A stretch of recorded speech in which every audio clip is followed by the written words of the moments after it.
안녕하세요. 투자식가자 김피배입니다. 한국의 잃어버린 30년 시작이라는 주제로 오늘은 좀 말씀을 드려볼게요. 자, 여러분들 아시는 분들은 아시겠지만 일본의 잃어버린 30년이라는 말이 있습니다. 이게 뭐냐면 주가와 부동산이 고공행진하면서 날로 버블 경제가 심각해졌다가 그 버블이 붕괴가 되면서 일본이 장기적인 저성장 그리고 엄청나게 큰 이런 대하락장의 경험을 하게 된 이런 사건을 잃어버린 30년이라고 보통 표현을 해요. 원래 잃어버린 10년이라고 보통 이제 표현을 했는데 이게 워낙 장기화되다 보니까 잃어버린 30년이라고 이렇게 좀 이제 바뀌었어요. 이 워딩이. 자, 그때 당시에 니케이만 거의 10년 넘게 80%가 폭락을 했고 회복하는 데만 무려 35년이 소요가 됐습니다. 지금도 고점 돌파를 시도해줬다가 실패한 상황이기 때문에 완전 회복했다라고 볼 수도 없어요. 게다가 이 버블 붕괴 사건 때문에 초저성장 국면에 진입을 하면서 국가가 아예 늙어버렸습니다. 실제로 일본 사람들도 이제 노인들이 굉장히 많고 노인 비율이 국가 자체도 뭔가 이제 노인처럼 뭔가 이제 성장을 못하는 이제 도태되어가는 이런 이제 국면에 놓여 있는데 한국은 이것보다 더 심각한 일이 앞으로 벌어질 가능성이 높습니다. 왜 그러냐면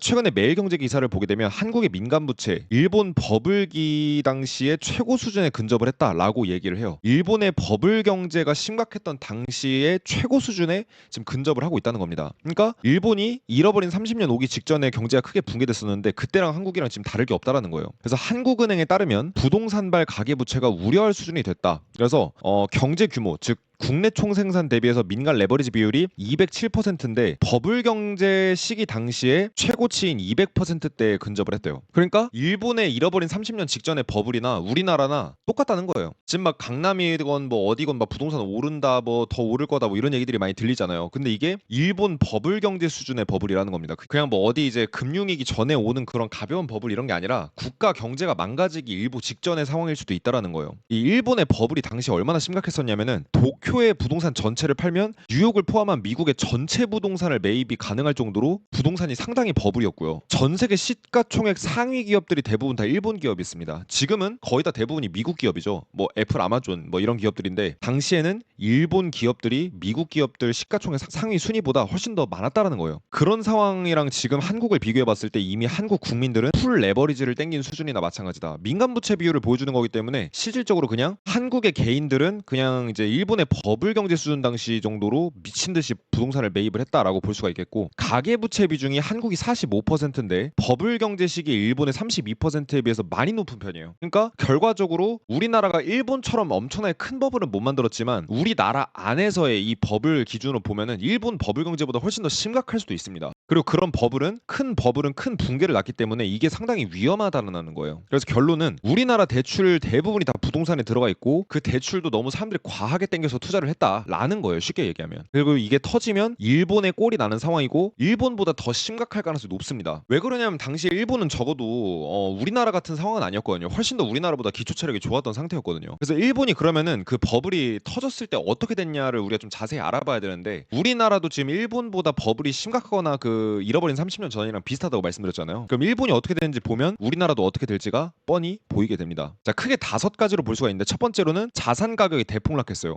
부동산이 10억이었던 게 3억이 되고 주가가 80% 떨어지면서 주가 지수만 80% 떨어진 거지 사실은 많은 기업들이 상장 폐지가 됐고 그 다음에 막 고점 대비 95%, 막 97% 이렇게 빠졌어요. 그러니까 1억 원어치 주식을 들고 있었으면 그게 300만 원, 500만 원이 되는 이런 말도 안 되는 상황이 벌어졌고 두 번째로는 너무 크게 성장했다 보니까 너무 크게 붕괴하면서 디플레이션 형태의 장기 경제 침체가 오게 됩니다. 지금도 이제 크게 회복을 못하고 있는 상태고 세 번째로는 좀비 기업들이 많이 늘었습니다. 이익을 전혀 못 내는 기업인데 국가가 어떻게든 이제 살리려고 애를 써서 이제 혈세 들어가고 하지만 안 살아나고 막 이랬던 이제 업체들이 많았고 네 번째로는 금융 시스템 자체가 굉장히 부실해지는 결과를 만들었어요. 마지막 5번째는 청년들이 모든 것들을 포기하게 됩니다. 결혼뿐만 아니라 뭐 출산, 연애, 취업 많은 것들을 포기하면서 뭐 프리터족이니 뭐 이런 말들이 다 많이 생겨났죠. 아르바이트만 해서 생계만 유지하고 무기력하게 살아가는 이런 사람들이 많이 늘었었는데 이거 우리나라랑 지금 비슷하지 않나요? 이미 우리나라에서도 이런 현상들, 일본의 버블 경제 붕괴 직전의 현상들이 이미 나타나고 있습니다. 실제 그리고 지난 일본의 그 버블 경제 붕괴 때보다 오히려 더 심각하게 진행이 되고 있어요. 이거는 국가 재난급의 일들이 우리에게 다가오고 있다라는 명확한 신호가 지금 데이터로 다 나오고 있는데 이걸 우리가 그냥 무시한 채로 인생을 그냥 아 그래 뭐 나한테 닥친 게 아니니까 이렇게 생각하고 지나가게 된다라고 하면은 우리에게 미래는 없습니다. 자, 그러면은 일본 버블 붕괴랑 현재 우리나라 경제가 굉장히 많은 공통점을 갖고 있는데 쭉 한번 설명드려보면 첫 번째로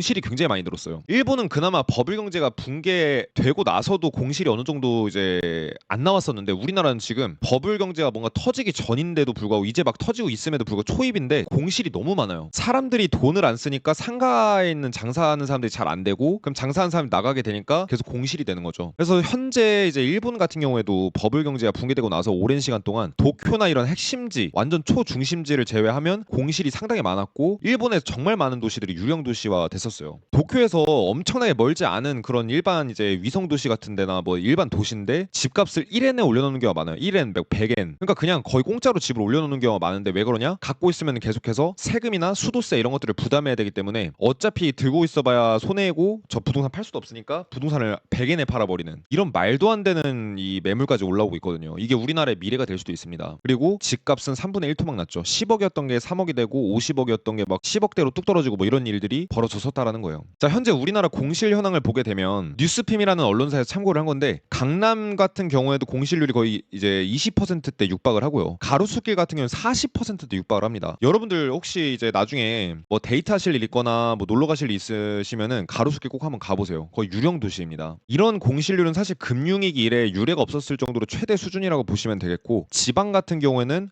이거는 사실 서울 것만 말씀드린 거지 지방은 사실은 굉장히 심각한 상태입니다. 자, 그리고 두 번째, 일본과 한국의 공통점 중에 하나는 평생 직장이라는 개념이 아예 없어진 거예요. 계약직이나 파견직을 전전하는 이제 젊은이들이 일본에서 많이 늘어났었어요. 버블 경제 이제 붕괴했을 때. 근데 대기업들도 이제 그 당시에 대량 해고가 많이 발생했는데 우리나라도 마찬가지입니다. 급여 반납하고 희망퇴직 받고 비상경영 돌입한 기업들, 이거 대기업 얘기거든요. 상당수의 대기업들이 몇 년 전부터 계속해서 비상경영 체제를 선포하고 돌입을 했고 NC소프트, 신세계, 포스코, LG디스플레이, 은행, 롯데, 신세계, 은행은 4대 은행들 다 포함해서 말씀드리는 겁니다. 많은 이제 대기업들, 뭐 중견기업, 중소기업들은 말할 것도 없어요. 대기업들도 우리가 알만한 그런 대기업들이 구조조정이나 내지는 희망퇴직 내지는 뭐 이제 신규 채용 중단 이런 일들이 계속해서 벌어지고 있다라는 거예요.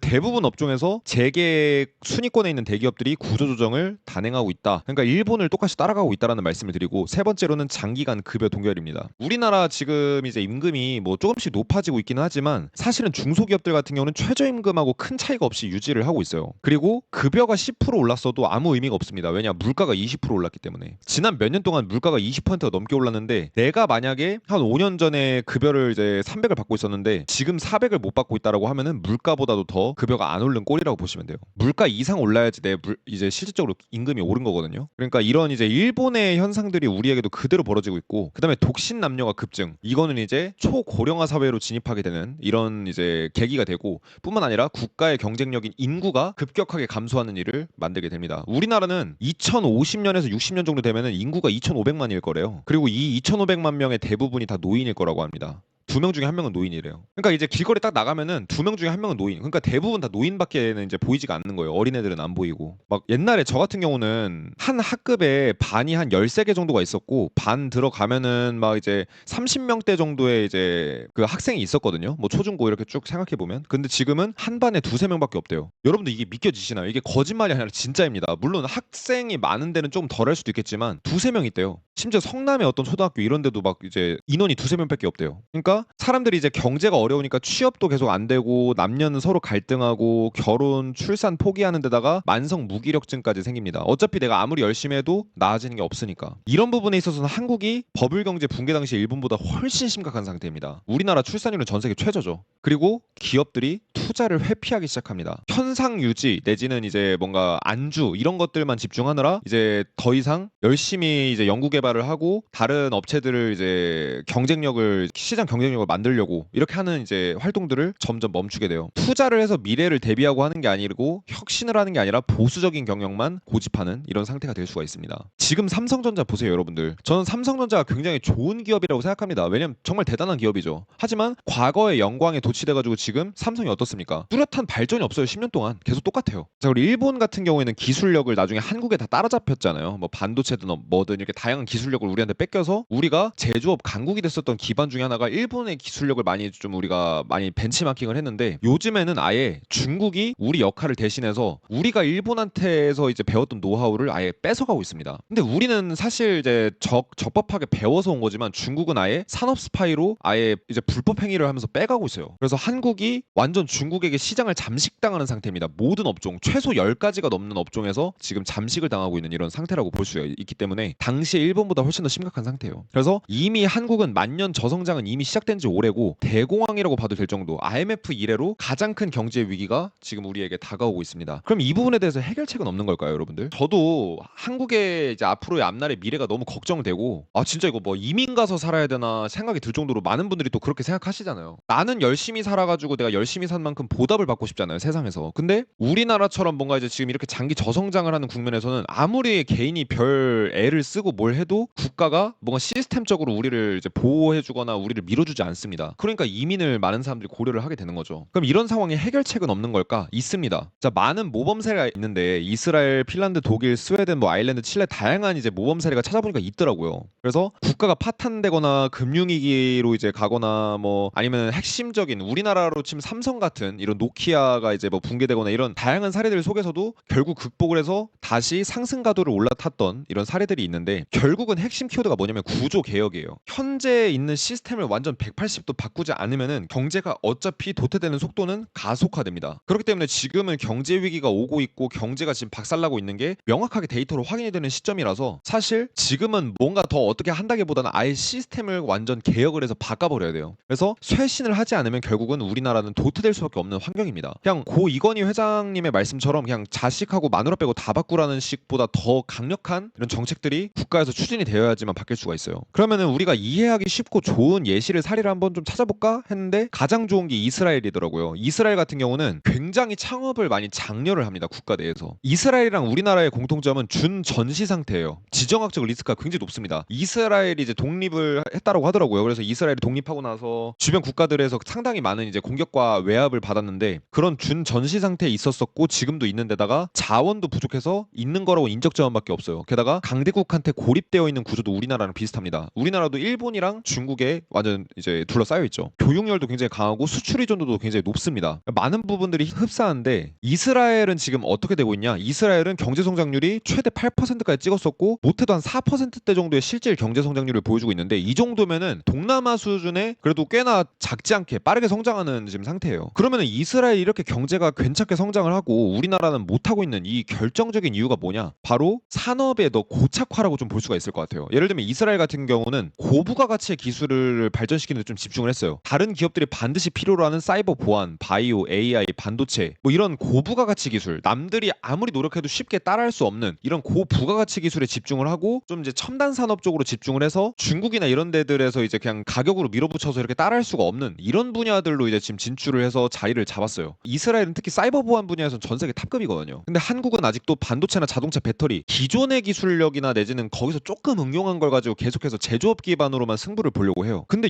바로 옆에 잘 나가는 중국이 있고 물건을 싸게 만들려고 하면 베트남 가서 만들면 되는데 왜 굳이 우리나라의 이제 제조업체에다가 일을 맡기겠습니까? 우리나라 제조업체들도 중국 제품 써요. 그래서 제조로는 더 이상 게임이 안 된다라는 사실을 기업들과 국가에서 인지를 하고 고부가가치 기술을 좀 장려를 해야 된다라고 저는 봅니다. 게다가 이스라엘이랑 우리나라의 공통점도 이제 군복무가 의무화된 국가예요. 둘 다 이제 지정학적 긴장이 높기 때문에. 근데 우리나라 같은 경우는 군대에서 일을 하다가 제대했을 때 이걸 가지고 기반으로 창업할 수 있거나 이런 기술이 상당히 부족해요. 이런 이제 연동되어 있는 게 부족한데 이스라엘 같은 경우는 군대에서 이제 근무를 하다가 이제 군대를 전역을 하면은 그 군대에서 일했던 경험을 가지고 창업을 합니다. 그러니까 군대에 있는 뭐 군복무 가산점 이런 게 아무 의미가 없는 거예요. 오히려 가산점 같은 거 안 받아도 창업해버려서 군대에서 있었던 경험 가지고 내가 더 나은 뭔가 기술력을 가진 제품이나 서비스를 만들면 그걸 가지고도 국가에 세금도 많이 내고 실제로 자기도 부자가 되니까 굳이 군복무 가산점 이런 거 받을 필요도 없습니다. 이스라엘은. 근데 우리나라는 어때요? 군대 가는 거 다 시간 낭비라고 생각하잖아요. 많은 사람들이. 그래서 더 이상 이렇게 제조에 머무르면 안 되고 고부가가치 기술로 승부를 좀 볼 필요가 있다고 저는 생각이 듭니다. 그리고 직장인분들도 회사를 선택할 때 그런 회사들을 선택하는 게 좋아요. IT 회사나 아니면 고부가가치 기술을 갖고 있는 이런 회사 아니면 제조업체는 사실 정말 이 미래가 없습니다. 저 솔직히 그렇게 생각을 해요. 아니면은 이스라엘 같은 경우는 이제 국가 인구가 좀 적다 보니까 수출의 중심에 집중을 하고 있고 이스라엘에서 창업을 하잖아요. 그러면 이거는 그 즉시 뭘 얘기하냐면 무조건 해외 사업이에요. 해외에다 뭔가 물건을 팔아서 승부를 보려고 하거든요. 자, 우리나라 인구 5천만입니다. 합니다. 5천만 인구한테 물건 팔아봤자 돈 얼마나 벌겠어요. 많이 벌 수 있겠지만 그거는 개인의 부의 기준이지 내수보다는 밖에서 외화벌이를 해와야 되잖아요. 그게 이제 국부가 진짜 살아가는 길이거든요. 근데 우리나라 어떻습니까? 해외에 도전하기보다는 우리나라 안에서 자기들끼리 경쟁하느라 바쁘죠. 이러면 안 된다라는 거예요. 그래서 이스라엘 같은 경우 수출 중심으로 애초에 다 타겟을 잡고 사업을 하기 때문에 그래서 이스라엘도 살아남았는데 우리도 그런 식으로 더욱더 수출 중심, 애초에 한국 시장 타겟이 아니라 해외 시장만을 타겟으로 하는 사업들을 많이 좀 이제 시작해야 된다, 이렇게 좀 볼 수가 있겠고, 이스라엘은 벤처 캐피털 같은 경우에 시스템이 굉장히 잘 돼 있어요. 그래서 세계 최고 수준입니다. 그래서 국가에서 지원을 해주고 해서 이제 민간의 투자도 유도를 하고 그렇게 해서 서로 상생하는 구조로 가는데, 한국은 그냥 이제 벤처 캐피털 갈 길이 멀다라는 얘기가 되게 많습니다. 그리고 스타트업 같은 경우도 이스라엘은 세계 1위 수준이에요. 한국은 하지만 중소기업이 뭔가 물건을 만들어 대기업에 팔거나 어떻게든 대기업한테 엑시트 해가지고 이제 내가 좀 어떻게 부자가 돼보려고 하는 이런 구조가 대부분이에요. 가장 중요한 건 사실은 이스라엘은 실패를 해도 재창업할 때 더 많은 지원을 해줍니다. 왜냐? 경험이 있잖아요. 근데 우리나라는 창업해서 한번 실패하면 어떻게 돼요? 벤처 캐피털에 투자 못 받는 건 둘째치고 그냥 인생이 망합니다. 그냥 회사가 망하게 되면은 그 빚을 전부 다 이제 최대 주주인 개인이 떠안아야 되는 이런 구조로 가기 때문에 대표이사가 한번 사업하다 망하면은 그냥 날아가는 거예요. 그래서 우리가 뭐 그런 말 있잖아요. 막노동판 가면은 옛날에 나 뭐 잘 나갔다, 옛날에 뭐 매출 몇백억이었다, 이렇게 말씀하시는 분들 많잖아요. 이제 옛날 사장님들. 그 이유가 뭐냐? 한 번 망했을 때 두 번 다시 재기할 수 있는 방법이 없기 때문에 그냥 건설 노동자를 하시면서 살아가는 이제 이런 상황이 되게 많았었거든요, 우리나라에. 그래서 창업을 장려할 뿐만 아니라 재창업은 더 장려해주는 이런 분위기, 우리나라에도 이런 게 반드시 생겨야 된다고 보고, 이런 게 안 생기면 사실은 쉽지 않아요. 우리나라가 진짜로 뭘 가지고 우리나라가 승부를 볼 거예요. 세계 시장에 경쟁력 있는 회사가 너무 많은데. 그래서 잘 나갈 때 이제 기업들이 세금을 많이 냈잖아요. 예를 들어서 지금까지 뭐 한 100억을 냈다. 근데 그 회사가 망했다. 그거의 절반인 50억만 재창업할 수 있게 돌려줘도 아마 우리나라 기업들이 한 번 망하고 두 번 망하고 해도 공룡 기업들, 세계를 휘어잡을 기업들이 많이 탄생할 거라고 저는 생각을 합니다. 왜냐면 우리나라 사람 정말 똑똑한 사람들 많거든요. 이스라엘에